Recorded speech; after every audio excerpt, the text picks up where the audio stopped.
Magandang araw po sa inyong mga kalakbay. Isa po ako sa mga masusugid na tagapakinig ng inyong channel. Itago niyo na lamang po ako sa pangalang Benjamin. Pero ang kadalasan tawag sa akin ng mga tao ay Ben. At nakatira po ako dito sa Tarlac City. Ang kwentong aking ibabahagi ay tungkol sa aking karanasan. Noong nag-uumpisa pa lang akong manggamot. Naganap ang mga pangyayaring ito taong 1983. At nasa edad 19 na ako noon. Bata pa lang ako ay may napapansin na akong magandang babae sa likod sapa sa aming bahay. Bali ang bahay po kasi namin mga kalakbay ay nasa tabing sapa po. At sa tuwing namimintana po ko at nakatanaw sa rumaragasang tubig sa sapa, ay nakikita ko itong nakaupo lang sa malaking bato sa gitna ng sapa. Tapos ay nakangiti itong kinakawayan ako. Hindi ko na lang ito binanggit pa sa aking mga magulang. Baka kasi mag-alala pa ang mga ito. Sa halip ay kay Lolo Marciano ko na lang binanggit ang tungkol sa babaeng nakikita ko sa sapa.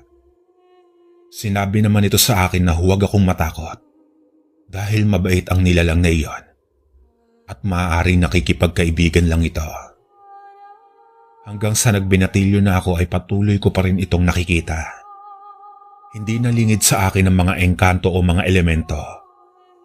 Kaya alam kong hindi iyon isang simpleng dalaga lang, kundi isa iyong diwata. Maganda ang diwatang ito at talagang kaakit-akit ang mukha at ang hubog ng katawang balingkinitan. Mahaba rin ang kulay itim na buhok at maamo ang mukha nitong palaging nakangiti sa akin sa tuwing nakikita ko siya.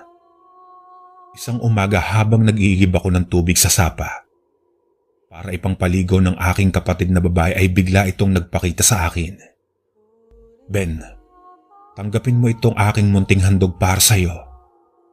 Nais kong pangalagaan mo ito at pakaiingatan. Malumanay na wika ng diwata sa aking harapan. Habang iniaabot nito ang isang maliit na batong kulay puti, ay nangangatog ang mga kamay kong tinanggap iyon. Anong uri ng bagay ito? Pagtatakang tanong ko sa magandang diwata. Isa iyang mutya. Mutya ng lintaben.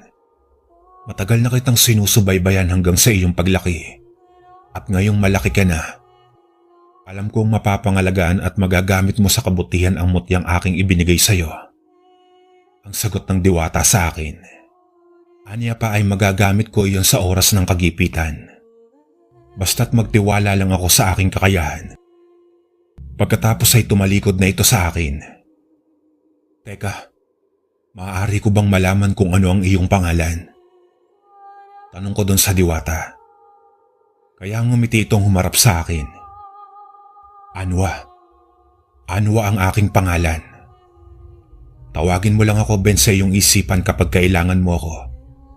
At siguradong darating ako para tulungan ka. Saad nito bago tuluyang naglakad pabalik sa batong palagi nitong inuupuan. Hanggang sa unti-unti nang naglaho ito sa aking paningin. Inilagay ko na sa bulsa ko ang ibinigay sa akin ni Anwa. Bago ko binitbit ang 2 balding tubig pabalik sa bahay. Pagkatapos ko magigib, ay naisipan kong gawin kwintas ang mutya ng lintang ibinigay nito sa akin. Kaya tinalian ko ito at ginawang kwintas. Lumipas pa ang ilang araw ay naging abala na ako sa pagtulong sa aking ama na manggamot sa mga may sakit. Dahil biglang lumaganap sa aming baryo ang mga kabataang bigla-bigla na lamang nagkakasakit nang hindi malaman ang dahilan. Kaya nagtataka kami kung sino ang may gawa nun. Hindi na kasi ito isang simpleng pagkakasakit lang.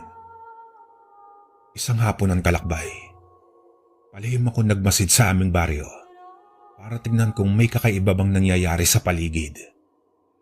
May nagbalita kasi sa amin na may bagong saltang mag-ama sa aming baryo.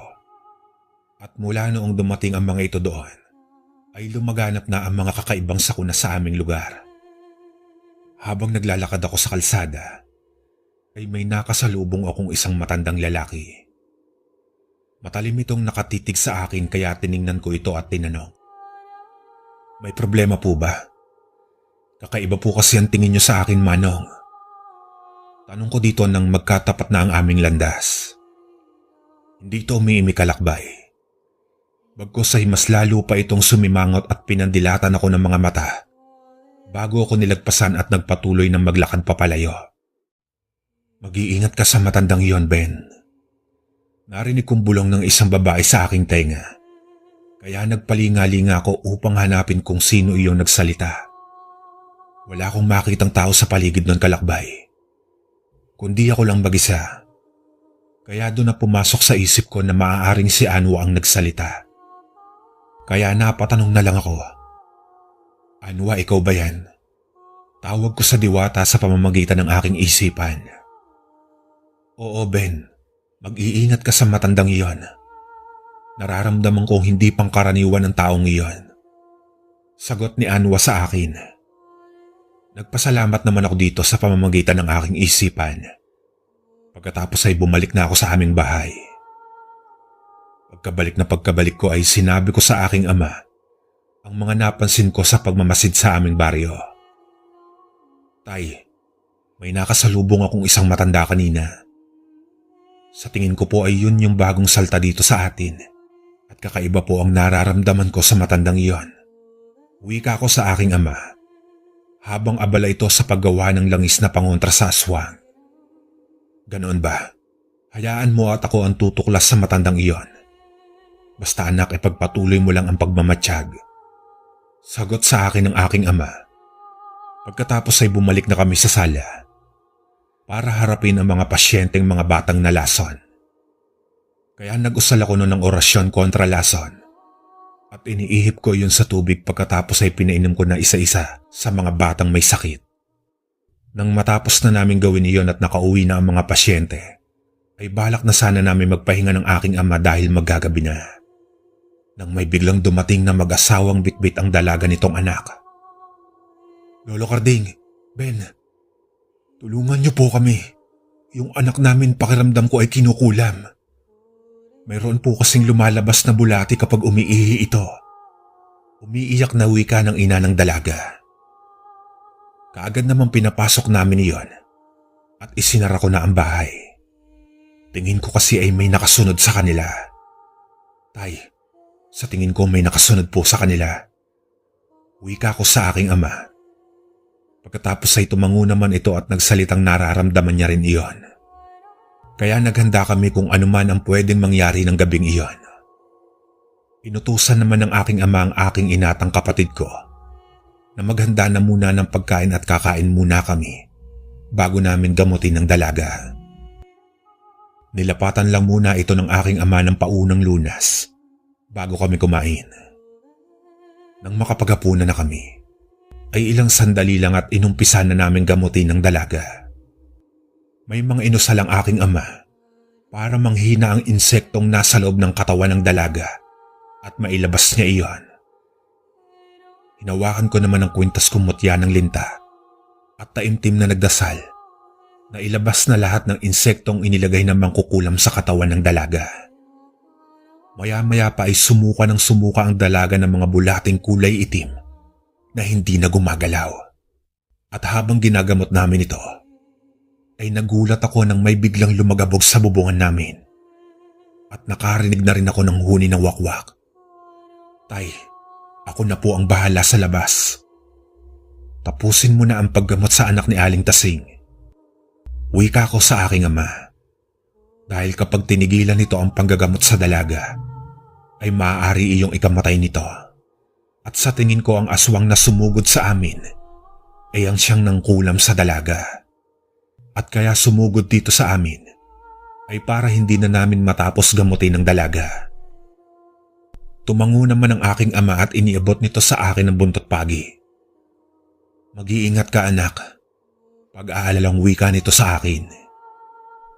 Tumango naman ako dito. Pagkatapos ay kaagad na akong lumabas at isinara ang pintuan para hindi makapasok ang anumang palipadahangin ng aswang na nasa labas ng aming bahay. Nang makalabas na ako ng kalakbay, ay nakita ko ang matandang nakasalubong ko kanina sa kalsada. Nakatayo ito sa hindi kalayuan habang nagbabaga ang kulay pulang mata nito. Mga pakialamero kayo, Sigaw ng matanda pagkatapos ay bigla itong dumapa sa lupa at nag-anyong bayawak. Mabilis din itong gumapang papalapit sa akin. Pero bago pa man ito nakalapit, ay kaagad ko na itong nilatigo ng buntot pagi. Nakaiwas naman ito at sinugod akong muli. Kaya patuloy ko pa rin pinag-ahampas ito hanggang sa natamaan ko na at tumalsik. Bigla naman akong nagulat nang may sumigaw na isa pang lalaki sa hindi kalayuan. Kaya napalingon ako sa gawi kung nasaan yung lalaki. Nanlaki ang mga mata ko nang bigla itong tinubuan ng pakpak at mabilis na lumipad patungo sa akin.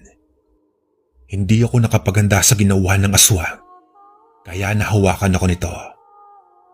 Subalit nung inaangat na ako ng aswang, ay hindi niya ako kayang buhatin. Bigat na bigat ito sa akin kaya nabitiwan ako at mabilis na lumipad pa itaas. Nang nabitiwan na ako nito ay siyang pagsugod naman ng aswang na bayawak. Kaya nakalmot ako nito sa braso patungo sa dibdib. Napasigaw ako dahil sa naramdaman ko ang pagbaon ng mga kuko nito sa laman ko. Kaya napahawak ako sa sugatan kong dibdib. Samantala ay kinuha ko naman ang suot-suot kong mutya ng linta at inilagay ko iyon sa kamay ko. Pagkatapos ay nilapitan ko ang bayawak na aswang at hinampas-hampas ito ng buntot pagi. Naririnig ko na napapahiyaw ito at nagbalik ang anyo nito sa anyong matanda. Kaya patuloy ko pa rin hinampas ng buntot pagi ito hanggang sa hindi na ito makagalaw. Biglang lumapag naman sa lupa ang aswang na may pakpak at umaangil itong kinuha ang matanda. Pero yung mga sumunod na pangyayari kalakbay, ay nagulat ako at nagtataka dahil hindi na nila ako nakita kahit nasa harapan ko lang sila noon. Tapos bago pa ulit makalipad yung aswang, ay nilatigo ko ito ng buntot pagi. Nagpalinga-linga namang umaangil ang aswang at hindi pa rin ako nito nakikita. Magpakaita ka. Duwag kang albularyo ka. Sigaw ng aswang sa akin. Kayo pala ang namiminsala dito sa aming baryo. Mga walang yaka yung mga aswang kayo. Lumayas na kayo dito sa aming baryo bago ko pa kayo mapatay. Ang naging sagot ko naman dito. At manghahampasin ko pa sana ito ulit ng buntot pagi. Pero mabilis na itong lumipad palayo. Kaya hindi ko na ito tinamaan ng buntot pagi. Ilang sandali pa ay hindi ko na natanaw pa yung mga aswang. Kaya pumasok na ako sa aming bahay. At pagkapasok ko naman sa loob ay nakita kong maayos na ang pakiramdam ng dalaga. Napalingon naman ang aking ama sa akin at nababakas ko sa mukha nito ang pag-alala nang makita nitong puno ng dugo ang damit ko. Ayos lang po ako, tay. Galos lang po ito. Wika ko at kinuha ko na ang langis na ginawa nito para gamutin ko na ang sugat na natamo ko. Nang hubarin ko na ang damit ko at nang akmang gagamutin ko na sana ang sugat na nagdurugo sa aking braso at dibdib, ay laking gulat ko dahil nang tignan ko na ang mga sugat ay walang kahit anumang bakas ng kalmot sa dibdib at braso ko. Napalingon naman sa gawi ko ang aking ama at nagulat din ito. Kaagad naman nagmamadali itong lumapit sa akin at kinapaka pa kung saan ako nasugatan kanina. Pero kahit anong bakas ng sugat ay wala talaga itong makita sa katawan ko. Hanggang sa napansin ito na may hawak ako sa aking kamay. Mutya ng linta. Paano ka nagkaroon yan, anak?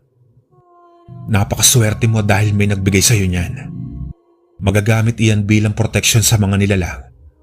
At nagtataglay din iyan ng sabulag. Kapag hawak yan na nagmamay-ari, wika ng aking ama. Noong marinig ko ang sinabi nito, ay doon na pumasok sa isip ko yung nangyari kanina. Nung hindi na ako nakita ng aswang, nang hinawakan ko na ang mutya ng linta. Kinabukasan ay maaga naming tinungo ng aking ama ang bahay ng mag-amang dayo sa aming baryo. Nang marating na namin ang tirahan ay wala na kaming nadat ng tao sa bahay ng mag-ama. Wala na rin ang mga kagamitan nito. At para hindi na tuluyang bumalik ang pinaghihinalaan ng mga taga-baryong aswang, ay tuluyan ng winasak ng mga ito ang kubo at sinunog iyon. Hanggang dito na lang po ang aking kwento, mga kalakbay. Maraming salamat.